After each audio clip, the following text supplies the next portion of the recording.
ಇನ್ನು ಸಣ್ಣ ಪುಟ್ಟದ ಬೇಡಿಕೆಗಳು ನಾಗರಿಕಲ್ಲಿ ಇರ್ತದೆ. ಮುಂದಿನ ದಿನಗಳಲ್ಲಿ ಮುಂದಿನ ವರ್ಷ ಬಜೆಟಲ್ಲಿ ಸೇರಿಸುವಂಥ ಕೆಲಸವನ್ನು ನಾವು ಮಾಡ್ತೀವಿ. ಜೊತೆಗೆ ಮುಖ್ಯಮಂತ್ರಿಗಳು, ಉಪಮುಖ್ಯಮಂತ್ರಿಗಳು ನಿರಂತರ ನಮ್ಮ ಜಿಲ್ಲೆಯ ಅಭಿವೃದ್ಧಿ ಬಗ್ಗೆ ತುಂಬ ಗಮನ ಹರಿಸ್ತಿದ್ದಾರೆ. ಜಿಲ್ಲಾ ಉಸ್ತುವಾರಿ ಸಚಿವರಾಗಿರ್ಬೋದು, ಅವರು ನಮ್ಮನ್ನು ಕೇಳ್ತಾ ಇರ್ತಾರೆ, ಮುಖ್ಯಮಂತ್ರಿಗಳು ಉಪಮುಖ್ಯಮಂತ್ರಿಗಳು ಯಾವ್ಯಾವ್ದು ಆಗಬೇಕು, ಇನ್ನೂ ಯಾವ್ಯಾವ್ದು ಬಾಕಿ ಇದೆ ಅಂತ. ಅದೆಲ್ಲ ಮಾಡುವಂಥ ಕೆಲಸ ಮಾಡ್ತೀವಿ. ಮತ್ತು ನಮ್ಮ ಡಿ ಸಿ ಆಫೀಸು ಈಗ ಭಾಗಶಃ ಇನ್ನೊಂದು 30-40% ಅಷ್ಟು ಕೆಲಸ ಉಳ್ಕೊಂಡಿದೆ. ಅದನ್ನು ಸಹ ನಮ್ಮ ಕಂದಾಯ ಸಚಿವರ ಹತ್ರನೂ ಮಾತಾಡಿದ್ದೀವಿ, ನಮ್ಮ PWD ಸಚಿವರ ಹತ್ರನೂ ಸಹ ಮಾತಾಡಿ ಅದಕ್ಕೂ ಅಗತ್ಯ ಬಿಡುಗಡೆ ಮಾಡಿಸಿ ಇನ್ನು ಸುಮಾರು 1-1.5 ವರ್ಷದಲ್ಲಿ ಕೆಲಸ ಮುಗಿಯುವಂಥ, ಅವರು 1 ವರ್ಷ ಅಂತ ಹೇಳ್ತಾರೆ, ನಾನು ಇನ್ನೂ ಒಂದು ಎಕ್ಸ್ಟ್ರಾ ತಗೊಂಡು 1-1 ವರ್ಷದಲ್ಲಿ ನಮ್ಮ ಜಿಲ್ಲಾಧಿಕಾರಿಗಳ ಕಚೇರಿಯನ್ನು ಸಹ ಅದನ್ನು ಮುಗಿಸುವಂಥ ಕೆಲಸವನ್ನು ಮಾಡ್ತೀವಿ. ಈಗಾಗಲೇ ನಮ್ಮ ತಾಲೂಕು ಆಫೀಸನ್ನು ಸಹ ಇನ್ನೊಂದು 2 ತಿಂಗಳಲ್ಲಿ ಮುಗಿಯುವಂಥ ಕೆಲಸವನ್ನು, ಬಹುತೇಕ ಮುಗಿಯೋ ಕೆಲಸ ಬಂದಿದೆ, ಇನ್ನೊಂದು 2 ತಿಂಗಳಲ್ಲಿ ಅದನ್ನು ಸಹ ಓಪನ್ ಮಾಡುವಂಥ ಕೆಲಸವನ್ನು ಮಾಡ್ತೀವಿ. ಇನ್ನು ಅದು ಬಿಟ್ಟರೆ ನಮ್ಮ ಜಿಲ್ಲೆ ಟೀಕಾ ಟಿಪ್ಪಣಿಗಳು ಏನಾದ್ರು ಮಾಡಿರ್ಬೋದು.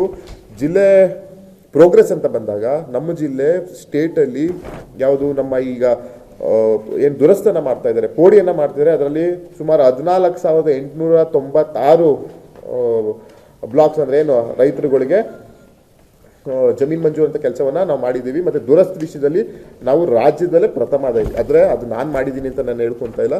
ನಮ್ಮ ಜಿಲ್ಲೆಯ ಅಧಿಕಾರಿಗಳಾಗಿರ್ಬೋದು, ಜಿಲ್ಲಾಧಿಕಾರಿ ಆಗಿರ್ಬೋದು, ಎಲ್ಲ ಕಂದಾಯ ಅಧಿಕಾರಿಗಳಾಗಿರ್ಬೋದು ಅದ್ಭುತವಾಗಿ ಕೆಲಸ ಮಾಡೋದಕ್ಕೆ ಇವತ್ತು ರಾಜ್ಯದಲ್ಲಿ ನಮ್ಮ ಸ್ಥಾನ ಇದ್ದೀವಿ. ನಮ್ಮಕ್ಕೆ ಏನು ಹೇಳ್ತಾರಲ್ಲ, ಪ್ರತಿಸ್ಪರ್ಧಿ ಮಾಡಲಿಕ್ಕೂ ಬೇರೆ ಜಿಲ್ಲೆಗೆ ಆಗ್ತಿಲ್ಲ. ಯಾಕಂತೇಳಿದ್ರೆ ನಾವು 15,000 RTC ನಾವು ಮಾಡೋವಂಥ ಮಟ್ಟದಲ್ಲಿದ್ದೀವಿ. ಇನ್ನೂ ಬೇರೆ ಜಿಲ್ಲೆಗಳು 7,000, 8,000ದಲ್ಲಿದ್ದಾರೆ.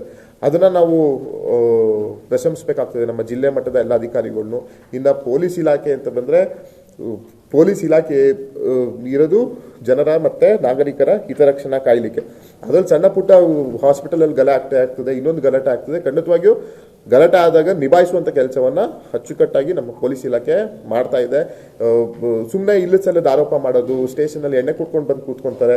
ಇಲ್ಲಸಲ್ಲ ಪುರಾವೆ ಇದ್ದರೆ ಕೊಡಲಿ, ಕ್ರಮ ತಗೊಳ್ಳಿಕ್ಕೆ ಎಲ್ಲ ಒಟ್ಟಾಗಿ ಶ್ರಮಿಸೋಣ. ಜಿಲ್ಲೆ ಅಭಿವೃದ್ಧಿ ವಿಷಯದಲ್ಲಾಗಿರ್ಬೋದು, ಇಲ್ಲ ಅಕ್ರಮ ತಡೆಯೋ ಮಟ್ಟದಲ್ಲಾಗಿರ್ಬೋದು ಶ್ರಮಿಸೋಣ.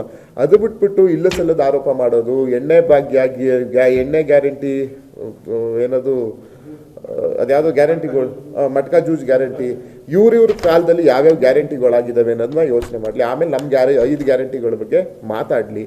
ಈಗ ಯಾರ ಕಾಲದಲ್ಲಿ ಏನೇನಾಗಿದೆ ಎಲ್ರಿಗೂ ಗೊತ್ತಿದೆ.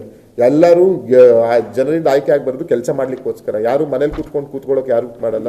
ಎಲ್ರಿಗೂ ಕೆಲಸ ಮಾಡಲಿಕ್ಕೆ ಜನ ಆಯ್ಕೆ ಮಾಡಿ ಕಳಿಸ್ತಾರೆ. ನಾವು ಮಾಡ್ತಾ ಇದ್ದೀವಿ, ಮುಂದಕ್ಕೂ ಮಾಡಿ ತೋರಿಸ್ತೀವಿ. ನಾವು ಏನಿದ್ದೀವಿ ಸರ್ಕಾರ, ನಾವು ಘನ ಸರ್ಕಾರ, ಜನ ಆಶೀರ್ವಾದದಿಂದ ಮುಂದಿನ ದಿನಗಳಲ್ಲಿ ಇನ್ನೂ ಇಡೀ ರಾಜ್ಯದಲ್ಲೇ ಒಂದು ಒಳ್ಳೆ ಅಭಿವೃದ್ಧಿ ಕೆಲಸವನ್ನು ಮಾಡ್ತದೆ.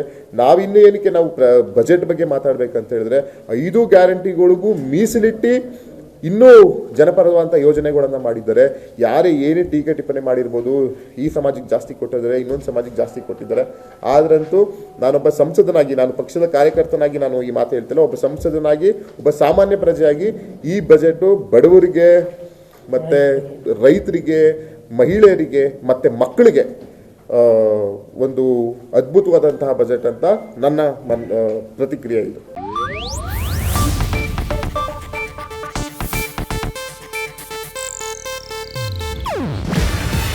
ಇದು ಏಷ್ಯಾನೆಟ್ ನ್ಯೂಸ್ ನೆಟ್ವರ್ಕ್ ಪ್ರಸ್ತುತಿ. ನೀವು ನೋಡ್ತಿದ್ದೀರಾ ಏಷ್ಯಾನೆಟ್ ಸುವರ್ಣ ನ್ಯೂಸ್.